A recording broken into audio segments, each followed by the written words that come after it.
The 1989 pro-democracy protests, which ended in the Tiananmen Square crackdown, in which hundreds, if not thousands of people died, was really a turning point.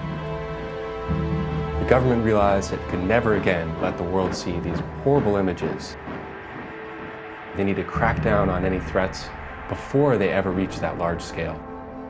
They need to control thought leaders and opinion makers. And this is why, right now, it's one of the darkest periods for human rights in China. I start my job in January of 2014. It's a time of great peril. There's crackdowns on lawyers, there's crackdowns on civil society organizations, ethnic minorities, people detained without access to lawyers, people being tortured, forced to confess on national television. Pu Zhiqiang, one of China's most famous free speech lawyers, is put in detention after meeting with 15 people in a private room to discuss the Tiananmen Square crackdown. He was facing a possible 8-year sentence. So I start doing many press interviews and TV interviews. There's a crackdown going on right now in China. Social media, calling Amnesty members from around the world to take action. As the months roll by, I continue to keep in touch with my contacts on the ground. I hear that the outpouring of support from the international community and the condemnation of human rights violations has actually had a positive impact in improving the situation.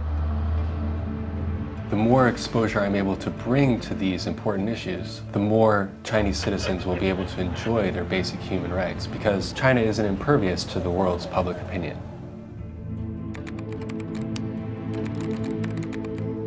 And he's been the lawyer for Ai Weiwei, so he's been a very important legal voice and also a very important critic, which is why the government probably... Doing human rights work in China today, there are no 100% success stories, but we can limit the damage.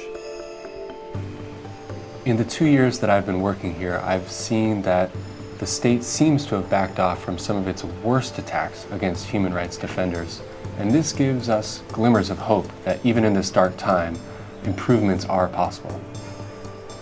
China wants to be known as a country that is taking human rights seriously. That's why it's very important that people know that their voice can make a difference. A letter, a campaign, these can change people's lives and help improve the situation in China right now.